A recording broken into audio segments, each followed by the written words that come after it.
नमस्कार साथियों, मैं सौरभ सोमवंशी। आज हम भारत सरकार के द्वारा 3 कानून जो निर्मित किए गए हैं, जिन पर पूरे देश में इस समय किसानों के बीच में हल्ला मचा हुआ है और पूरे देश भर के किसान आकर के नई दिल्ली में डटे हुए हैं और वो लगातार आंदोलन कर रहे हैं। 7 दौर की वार्ता किसानों की भारत सरकार के प्रतिनिधियों के साथ हो चुकी है, लेकिन अभी तक की वार्ता बेनतीजा निकली है। हम इसी पर चर्चा करेंगे। हम केवल चर्चा इस बात की करेंगे कि किस तरह से कृषि कानूनों को पारित करवाया गया, किस तरह से कोरोना काल के दौरान उसको अध्यादेश के रूप में लाया गया। हम इसकी चर्चा अपने साथी शिक्षक सुरेंद्र सिंह जी के साथ करेंगे। आइए सुरेंद्र सिंह जी, आसन ग्रहण करिए। आपका हार्दिक स्वागत है। नमस्कार दोस्तों, मैं सुरेंद्र सिंह पेशे से एक टीचर हूँ। हमारे साथ बैठे हैं पत्रकार सौरभ सोमवंशी, जो आपको बताएंगे कृषि कानून का क्या है, कैसे है, वो सब कुछ आपको आज डिटेल में डिस्कस करेंगे। सुरेंद्र सिंह जी, सबसे पहले हम चर्चा इस बात की करेंगे कि किस तरह से सरकार किसान कानून को लेकर के आई। किसान कानून को लाने के पहले उसने 15 जून को जिस तरह से अध्यादेश के रूप में ला करके इसको सरकार ने देश के समक्ष लाया और उसका विपक्ष ने शुरू से ही विरोध करना शुरू कर दिया, क्योंकि सरकार का जो लाने का तरीका था वो शायद विपक्ष को नहीं पसंद आया था, क्योंकि सरकार इसको अध्यादेश के रूप में लेकर के आई और सरकार चाहती थी और विपक्ष चाहता था कि इसकी व्यापक रूप से पहले चर्चा हो।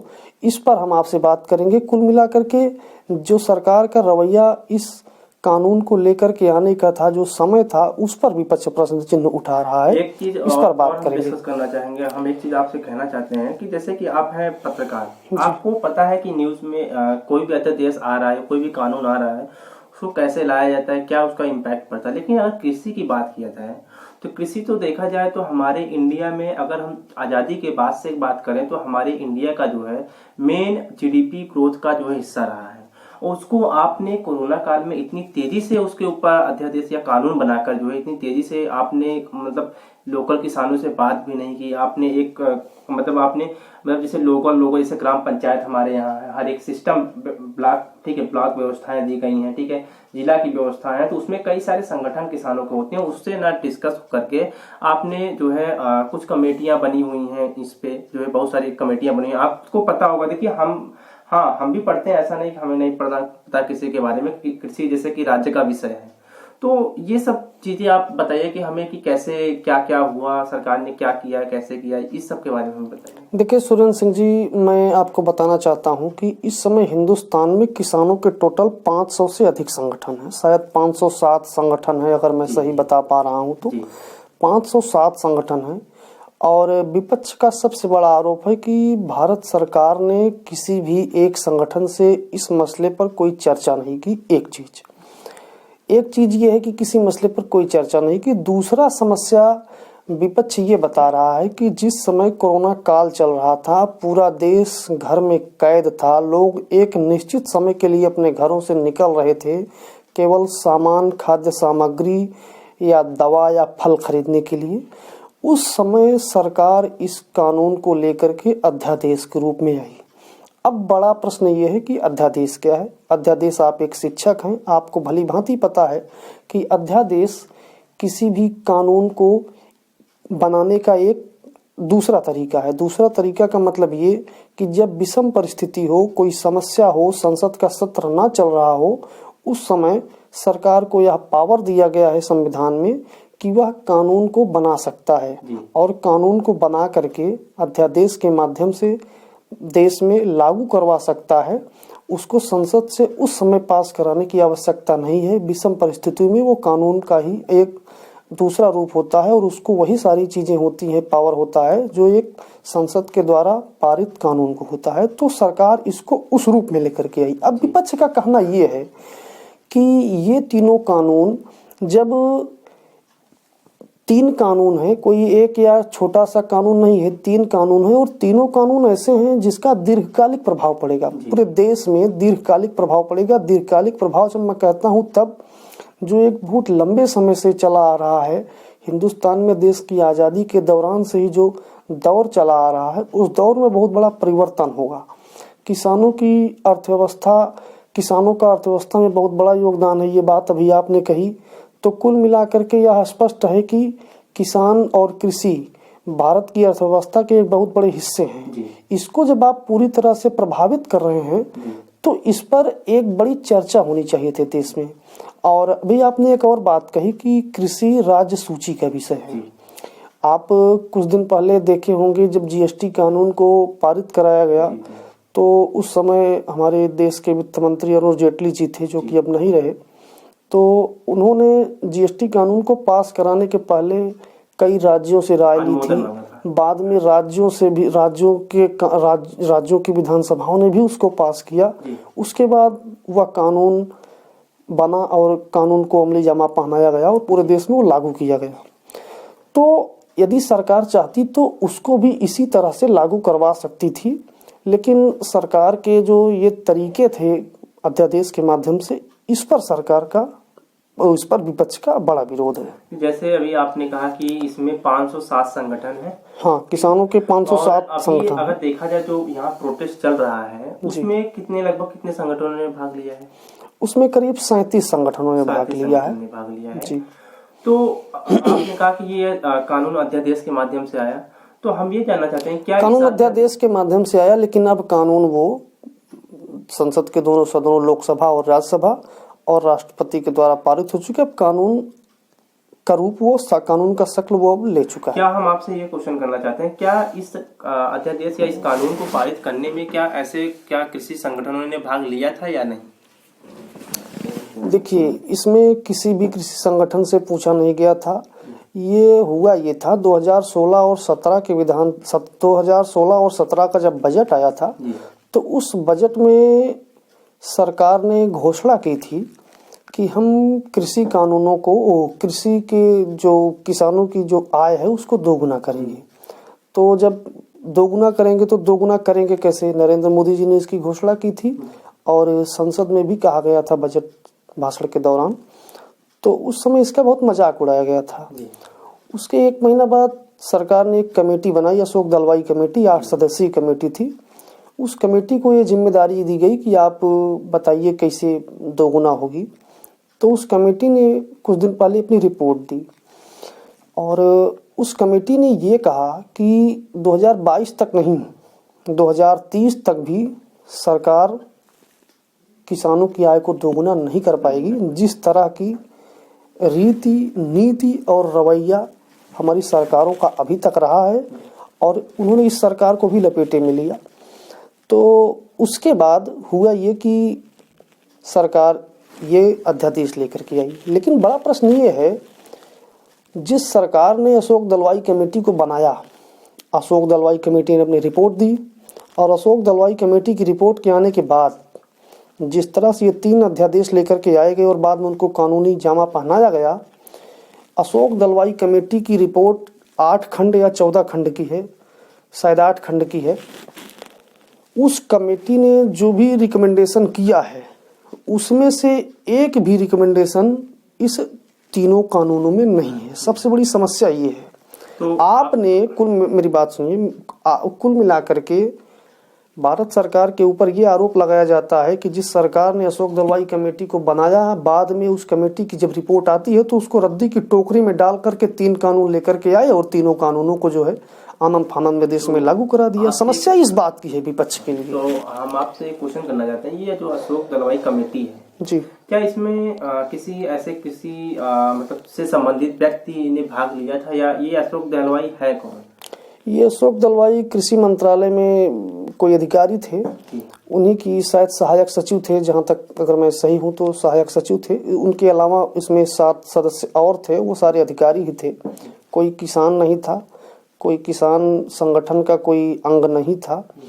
तो विपक्ष की समस्या ये है, और विपक्ष की समस्या सबसे बड़ी ये है कि इस कानून को जिस तरह से अध्यादेश के माध्यम से लेकर के आया गया, उस अध्यादेश की तरह से इसको लाने की आवश्यकता नहीं थी।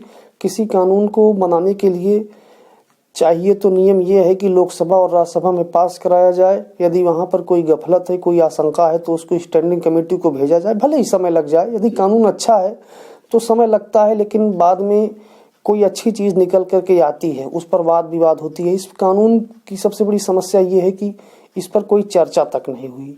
इस कानून को जैसे एक शब्द यदि मैं प्रयोग करूँगा कि जैसे जबरन इसको थोप दिया गया देश के ऊपर।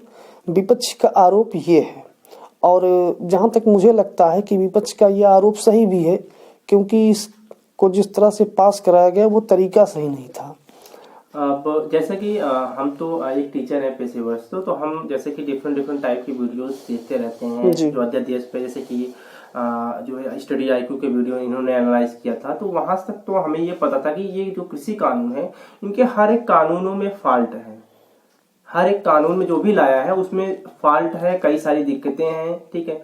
तो अगर आपके पास इतने बड़े बड़े जो अधिकारी लेवल के, कृषि लेवल के अधिकारी हैं, कृषि के अधिकारी हैं, अगर उनके रहते हुए भी अगर आपके कानूनों में फॉल्ट आ रहे हैं, दिक्कतें आ रही हैं, तो वो कानून, हमें नहीं लगता कि कानून उस तरह से आप उसको सुधारिए, बार बार उस पर जो है मंथन करिए, ठीक है। और किसान हमारे जो है उस कानून को पूरी तरह से विरोध कर रहे हैं कि उसको वापस ले लिया जाए, तो इसके लिए आप क्या कहना चाहेंगे? देखिए, मैं कृषि कानूनों का क्या प्रभाव होगा, कृषि कानूनों में क्या कमियां हैं, क्या अच्छाइयां हैं, इस पर अभी मैं चर्चा नहीं करना चाहता। इसकी चर्चा हम लोग अगले अंक में करेंगे।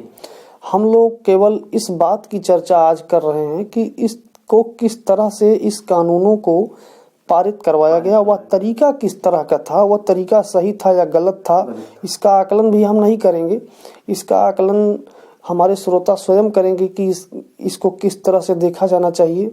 लेकिन कुल मिलाकर के यदि कोई कानून बनता है, आप जिसका भला करना चाहते हैं, आप देश के किसानों का भला करना चाहते हैं, तो देश के किसानों से राय लीजिए। आप यदि मेरे लिए कोई कानून बना रहे हैं तो पहले मुझसे पूछ लीजिए कि आपको यह कर दिया जाए तो आपके लिए कैसा रहेगा। यदि हमको समस्या फिर भी बनी रहेगी तो क्या मतलब है? जैसे कि मान लीजिए अगर कोई विद्यार्थी है, अगर उसको परेशानी हो रही है, तो इससे उसके लिए टीचर बने हुए हैं, टीचर को खुद ही पता, क्योंकि टीचर भी एक स्टूडेंट होता है, तो उस हिसाब से, मेरे हिसाब से जो एनालाइज किया जाता है वो टीचर खुद बता सकते हैं कि उस विद्यार्थियों को क्या दिक्कत हो सकती है। वैसे जैसे ये कृषि है, कृषि को केवल किसान ही डिफाइन कर सकते हैं कि उनको मंडियों में जाने के बाद क्या दिक्कतें आती हैं या कैसे होती है, कृषि कानून में क्या क्या तरीके होने चाहिए, उनको कैसे डायरेक्ट इसका इम्पैक्ट मिलेगा। तो वो सारी चीजें तो हमें लगता है कि जो है, जो किसान हैं उनसे ये डिस्कस करके ही निकलनी चाहिए। देखिए, एक चीज और है, हो सकता है कि सरकार का जो कानून हो बहुत बढ़िया हो सकता है कि कम बढ़िया हो, या हो सकता है कि बहुत बेकार हो।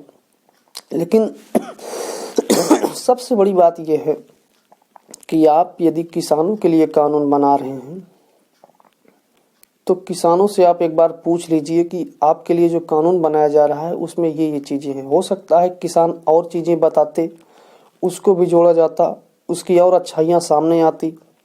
लेकिन अगर किसान संगठनों से नहीं पूछा गया तो निश्चित रूप से कहीं न कहीं दाल में काला है। और किसान संगठन यही बार बार आरोप लगा रहे हैं कि उद्योगपतियों को फायदा पहुंचाने के लिए सरकार यह काम कर रही है, यह कानून लेकर के आई है। और एक बात बता दें, कोरोना काल में जब आपने देखा कि बहुत बड़े बड़े उद्योग धंधे, बहुत बड़ी बड़ी कंपनियां और बहुत बड़ी बड़ी फैक्ट्री में बड़े बड़े ताले लटक गए। यदि देश में कोई एक उद्योग चल रहा था तो वो था कृषि उद्योग। कृषि उद्योग का मतलब कि दिन भर सारी दुकानें बंद रहती थी, लेकिन खाने पीने की दुकानें एक निश्चित समय के लिए खुलती थी, दवाइयों की दुकानें एक निश्चित समय के लिए खुलती थी। तो किसी संगठनों का भी और विपक्ष का भी यह एक आरोप है कि सारे उद्योग धंधे जब बंद हो गए थे तो कृषि चल रहा था। तो हो सकता है कि उद्योगपतियों की नजर अब कृषि पर हो, ये एक सोचनीय विषय है। और सबसे बड़ी बात यह है कि कुल मिलाकर के जब अशोक दलवाई कमेटी ने डबलिंग दी फार्मर्स इनकम, जो कमेटी का निर्माण इन्होंने किया था, और कमेटी ने डबलिंग ऑफ फार्मर्स इनकम के नाम से अपनी रिपोर्ट दी, उस रिपोर्ट में उसने जितनी भी चीज़ें कही वो चीज़ें, सारी चीज़ें स्पष्ट करती थी कि सरकार की अब तक की जो रीति नीति और रवैया है वह इस तरह का है कि सरकार 2030 तक भी दुगना नहीं कर सकती। तो स्पष्ट रूप से यह कहा जा सकता है कि सरकार के द्वारा यह जो कानून लाया गया है यह एक दिखावा भर है। अगर सरकार को किसानों का वास्तव में भला करना होता तो वह अशोक दलवाई की कमेटी की जो रिपोर्ट थी उस पर विस्तृत चर्चा करती, संसद में पक्ष और विपक्ष दोनों की बातें आती, किसान संगठन भी उस पर चर्चा करते और एक नई चीज़ निकल कर के बाहर आती।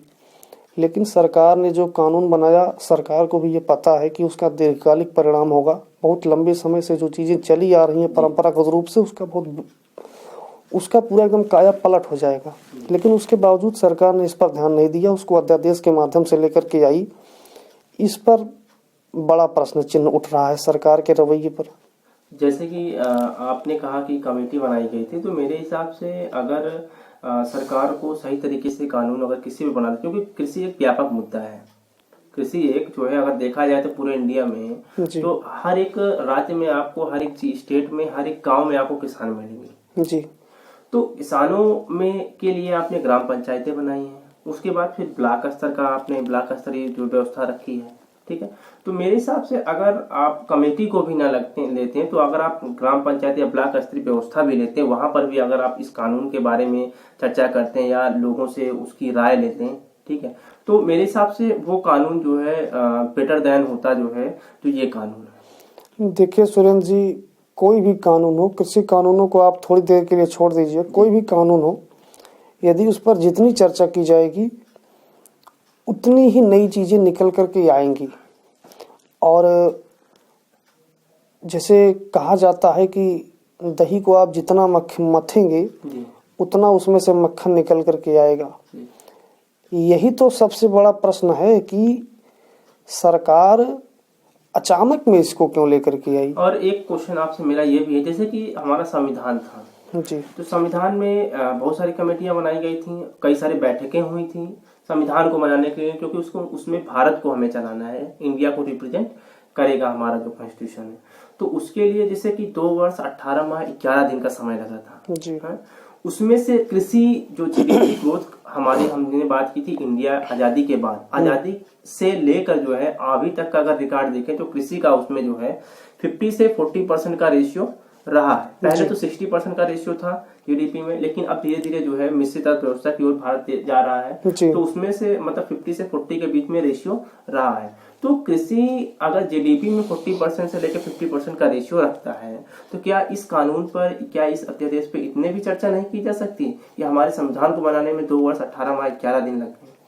देखिए आपकी बात सही है, वही चीज है, बार बार चर्चा की जा रही है कि इतनी बड़ी इमरजेंसी क्या थी, कोरोना काल चल रहा था, विषम परिस्थितियां थी, लोग घरों में कैद थे, और इस तरह के कानून को लेकर के आने की क्या जरूरत थी।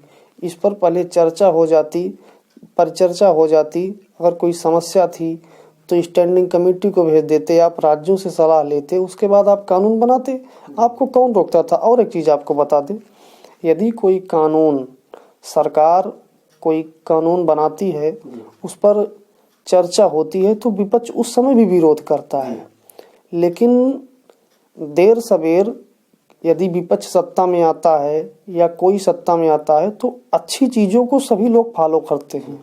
जैसे जीएसटी की बात थी, तो जीएसटी वास्तव में आपको भी पता है या कांग्रेस की सोच थी, लेकिन उस समय कांग्रेस को लेकर के आना चाहती थी, नहीं लेकर के आ पाई। बाद में नरेंद्र मोदी जी आए, प्रधानमंत्री हुए, वो इसको लेकर के आए, उसी कांग्रेस ने इसका विरोध किया खोल करके। तो उसने जीएसटी का विरोध नहीं किया, लेकिन छोटी छोटी बातों के लिए उसका विरोध करती थी, ये मुद्दे वो मुद्दे। लेकिन यह मैं कहना चाहता हूं कि यदि आपका कानून अच्छा है और देश के लिए फायदेमंद है, तो उसका कोई जानबूझकर या चाह करके भी विरोध नहीं कर सकता है। यह चीज देश के प्रधानमंत्री को और देश की सरकार को समझनी चाहिए थी कि कोई भी अगर आपके लिए, आप देश के लिए कोई फायदेमंद कानून बना रहे हैं तो देर सवेर वह कानून लागू होगा। लेकिन जिस तरह से आनन फानन में इसको लागू किया गया, वह तरीका नहीं सही था। लोगों का विरोध, विपक्ष का विरोध उस तरीके को लेकर के, हो सकता है कि कानून बहुत बढ़िया हो, ये चर्चा है। तो धन्यवाद सुरेंद्र जी।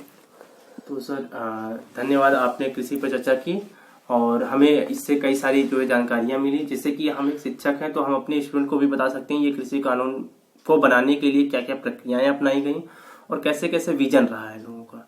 तो आप पत्रकार हैं, आपको तो गहरी नॉलेज है, हम तो शिक्षक हैं, हमने भी पढ़ा है कृषि के बारे में, बट आपका जो इस पे जो है आपने इस पे रिसर्च भी किया था, कैसे क्या है सब कुछ, तो वो चर्चा करके हमें आज अच्छा लगा और आपसे भी मिलकर अच्छा लगा। और जो नेशनल सर्कल है ये बहुत ही बढ़िया जो है न्यूज़ चैनल है मेरे हिसाब से, और आप लोग इस चैनल को सब्सक्राइब करिए। और यहाँ की जो लोकल न्यूज़ है, नेशनल न्यूज़ है, इस पे आपको सब अवेलेबल मिलेंगी। और हमारे पत्रकार जो तेज तर्राक पत्रकार जो है सौरभ सोमवंशी सर जो है बहुत ही अच्छा विश्लेषण करते हैं, तो उनको लिए बार बार उनको हम धन्यवाद कहते हैं। बहुत बहुत धन्यवाद Surendra ji. Okay sir, thank you sir.